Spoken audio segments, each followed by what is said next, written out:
you live? Everybody stand for the pledge, please.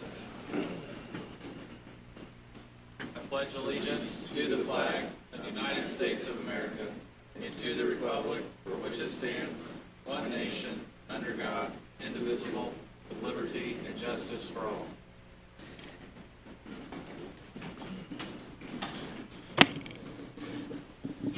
Next item on the agenda today, we have the minutes and claims from the Vigo County Auditor.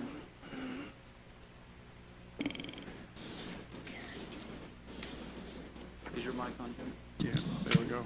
We got claims for July 3rd through 9th for $262,719.50 plus payroll of $1,020,734.97 for a total of $1,283,454.47.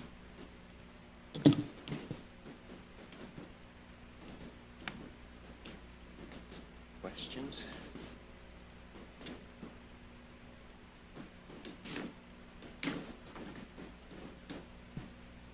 If there's no questions, I'll make a motion to approve claims. Second. Aye.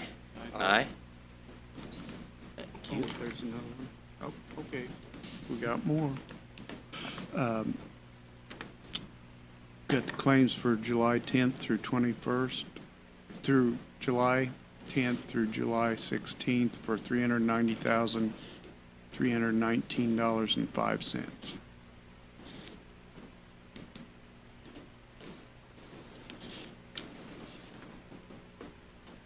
I'll make a motion to approve the claims. Second. Okay, July 10th, July 16th. 20. Okay. Aye. Aye. Aye. Then we have minutes for July 6th for approval, July 12th for approval, and minutes for the bid opening on the sales zoning minutes, I'm sorry. Zoning. Yeah, One fell swoop, okay? yep. Make a motion to approve the minutes for all three events. Second. Aye. Just you and I. Aye. Aye. Okay. Next item on the agenda, we have the Sentinel Offender Services LLC monitoring service agreement by the Community Corrections. Mr. Watson?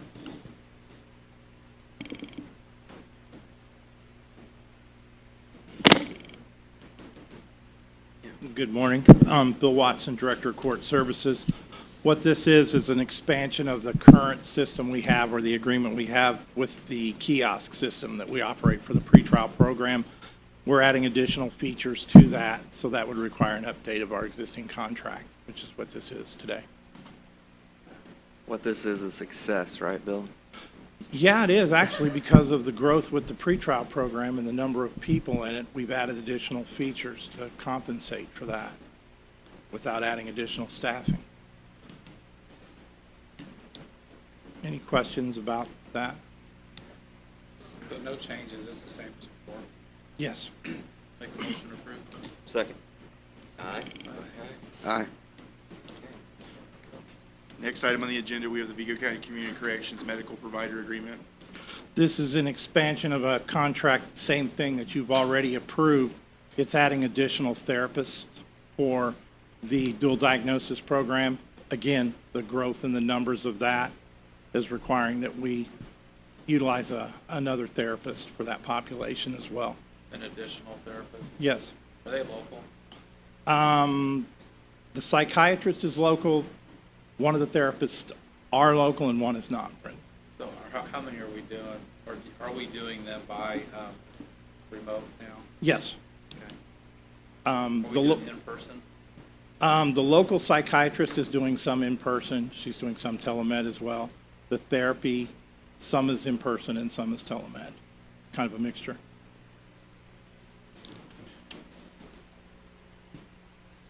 Any more questions? Make a motion to approve the medical provider agreement. Second. Second. Aye. Aye. Aye. Thank you. Thank you. Okay. Next item on the agenda, we have the 2021 Community Crossing, matching grant project agreement with the engineering department. Good morning, Larry Robbins, Dubuque County Engineer. It's time to do the bids for our award for our Community Crossings matching grant that we received this year. So this is the advertisement for bids, the contract, and the bid package itself for your approval, so we can start the bid process.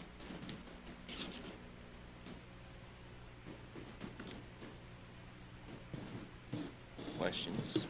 So Larry, on Haythorn, just a discussion point, and I guess a reminder for the record, we have a goal of putting a public access site for Otter Creek at the bridge.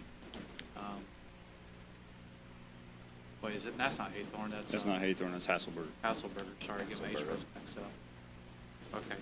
Hasselberger's not Community Crossings, or is? Is not. But we're still doing that. We'll work on, we'll work on design. I'm sure the next couple weeks, couple meetings should have a contract for you guys for design for that bridge. Okay.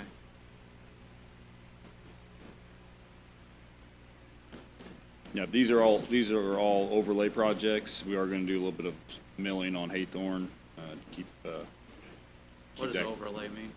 overlay is just an overlay of asphalt, so we're gonna add 1.5 inches to all these roads. So just to clarify, the roads that we're doing is Haythorn Avenue, from 13th Street to Mill Dam, Bono Road from Dallas to Oregon Church, Woods Mall from 159 to Dearborn, Fareed Drive from, actually part of Community Crossings is only from Fagan to Eldridge, but we are gonna do the rest of that out to McDaniel as well, and with local money. And then Eldridge Road from Fareed down to Gross Road. Larry, do we have this so where people can look up what roads are gonna be online? Sure, I Yeah. can put it on the website. Okay. Okay, well, it's just some of the questions we get, or you may get. Yeah, so just a little background, that we applied for roughly $1 million in funding. We received about 512,000. So that was these roads in particular. The next wave of the grant application is open and ends at the end of this month, so I'll be submitting for the rest of the roads that we talked about to get to that full $1 million. Is Eldridge the road where we keep having that drainage issue on the east side of the road? Yes, down the down by hill. the curve, yes, we are gonna address that before we pave it. Okay, but that, wasn't a lot attributed to the gravel drive, the privately owned gravel drive? There are a few drives through there that don't have cross pipes underneath them, so. Okay, and we're gonna make improvements to those? Yep. Good. Yeah, that gets tricky when it freezes. So what do you need us to do? Just accept this? Just or- your blessing to move forward. I recommend our blessing. Second. All by aye? Aye. Aye? Thank you. Next item on the agenda, award the highway bids on surplus inventory. So last Tuesday, bids were due for our surplus inventory. The commissioners declared surplus. So of the list, we only received 3 bids. One for 142, which was the Dodge 1-ton truck, one for a wood trailer, and one for a hovercraft. So the bids are here. I provided you guys with a sheet, and the rest of these items will be declared, or will go to surplus and will be basically written off as junk. As one of the bidders, I'm gonna abstain from the vote. Make a motion to approve surplus bids. I'd second that. Aye. Aye. Thank A lot you. of work went into that to clean up a lot of iron sitting at our Yep, we did highway have garages. we did have quite a bit of excess equipment that was at the end of its useful life. So to get rid of that, we at final bid, I guess I didn't put the price on there. It was $45,553. So that's money we can put into future new equipment. So. And for the record, Karen, my wife is incredibly happy that I made this purchase of that surplus junk hovercraft. Yes, as she reminded me this morning on the way out the door. Thank God for a motorhome. Nope. Nope. Got a place to stay now. Thank you. Next item on the agenda, the guarantee roofing proposal and agreement. It would be for the roofing work at the Records Building located at 823 South 13th Street. and the contract amount would be for $66,002.20. Okay, Make a motion to approve. all right. A second, I got a comment. Okay. This is a continuing problem that commissioners have been presented with for document storage. And it's improvement to a building where a lot of our records that are used on a daily basis are stored. We tried, and the previous commissioners tried at some length to come to a different building, moving records, this kind of thing. This had to be done, so we had 2 bids, and this one was substantially less than the second bid, so I would second it. Just to, For clarification, the other bid was $79,000, so it was $13,000 less. yeah. And when we looked at options to relocate the facility, the amount of money we're going to spend to put a roof on it is less than the rent that we would have paid for I think 16 months is what we came up with. Yeah. 12 months to 16 months depending. So we are distracted a little bit. The rocket launch is going off right now, so we're watching Bezos go up in space at the moment. Or I am. I'm not. You're not. Chris is. Okay. There it goes. By That's all. aye. Aye. Aye. Okay. All right, next. Next item on the agenda, it was an off-agenda item, but it got added late. We have a presentation from the Sullivan Vigo Rural Water Corporation. Okay. Good morning, Commissioners. I'm Chris Gamble. I'm the attorney for Sullivan Vigo Rural Water. If anybody's ever gone back and read the original comprehensive plan for Vigo County, one of the identified needs in Vigo County for economic development was the lack of potable water in southern Vigo County. But in 2003, with the Vigo County Commissioners and the Sullivan County Commissioners being the sponsoring agencies, we were able to procure a $9 million from rural development to financing the building of this water distribution system.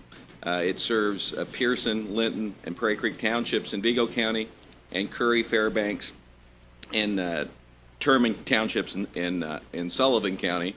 Though the primary membership, and I say we're now presently serving about 900 customers.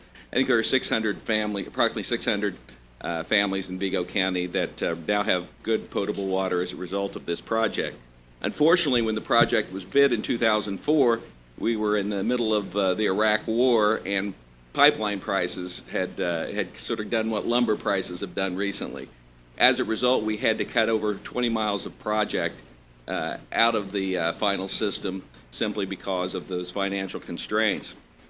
However, we've learned from the coronavirus state and local recovery funds that we were contacted by Rural Water Alliance of Indiana and informed that not-for-profit water corporations like Sullivan Vigo are eligible to receive funds like the funds that were received by Vigo County that are earmarked for water, sewage, or broadband expenditures. I think the other eligible water systems in Vigo County would be West Terre Haute and Seeleyville, and I think those would be the only 2 sewage systems eligible. And of course, with broadband, I know Joink is certainly working in our area already in making that utility available. So what we have done is gone back to our engineer, Midwest Engineers, and they've come up with using the original engineering plans, and we've already procured almost all of the easements when we did the project originally to extend or replace those areas or restore those areas that were cut from the original project. And that would allow us to serve a lot of the families who were excluded from receiving this water. And also, from an engineering perspective, it puts loops into the projects instead of dead ends, which, don't ask me to explain it, but water experts say that's what your system needs. We right now have come up with a plan to reestablish almost 9 miles of pipeline in Vigo County with cost estimates of about $2.5 million. Now, I know Vigo County, like every other governmental entity, is eventually going to receive requests from different folks, and, you know, it'll be your job to prioritize which of, you know, where Vigo County spends its $20 million that they receive from this act.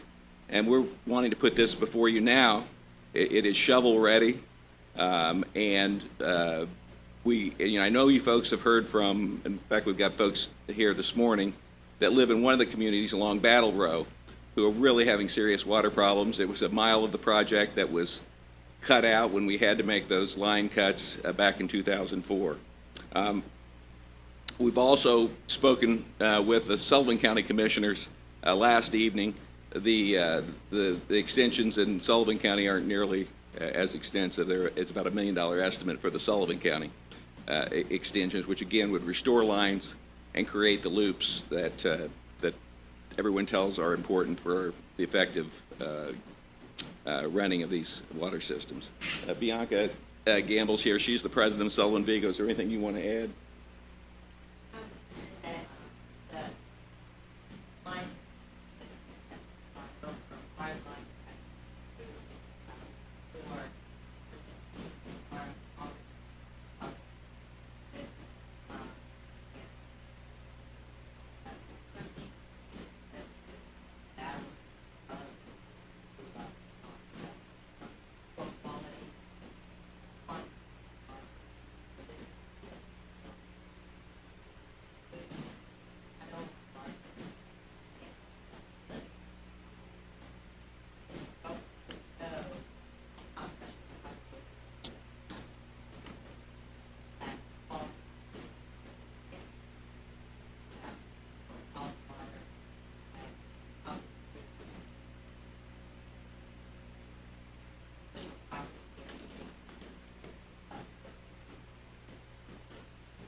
We do have the maps this morning, and we welcome an opportunity in an informal or formal basis to go over those engineering plans and the proposed project as prepared by the engineers.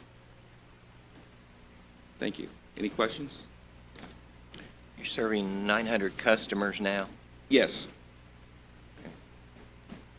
It's kind of interesting. When the project began, we were required to have 800 customers signed up, which it was 800. Yes. And then what happened, when the water was turned on, we had 200 customers paid for water service but didn't want it for a year. And what happened, so we effectively, after a year, only had 600 customers. And since that time, we've acquired 300 new customers who have signed on and are users of the system. I would also add that we do provide, there are some industrial users, Boral, or what's Boral Brook's name now, the new fertilizer plant on 246.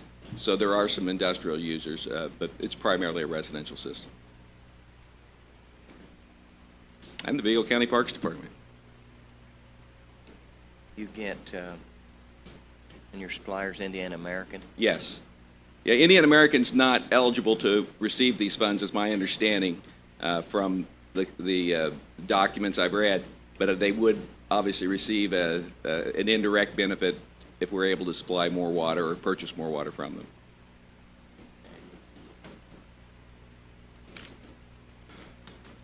I know decisions aren't going to be made today, but again, we're available to share whatever information will assist you in making your decisions on the priorities for this money. Yeah, we meet bi-weekly, so learn more about the area. Mm-hmm. So I would say it's a good. Thank you very much. I appreciate it.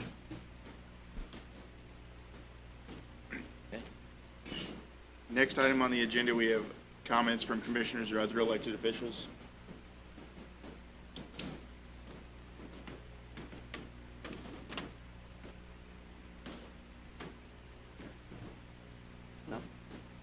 Nothing? You got nothing? Let's see. If we have no comments from the commissioners or other elected officials, we'll move on to comments from the public. As the attorney, I have not received any comments from the public myself. I don't know if Michael has. I have not. Shall we recess? We'll recess till Tuesday. All right, thank you.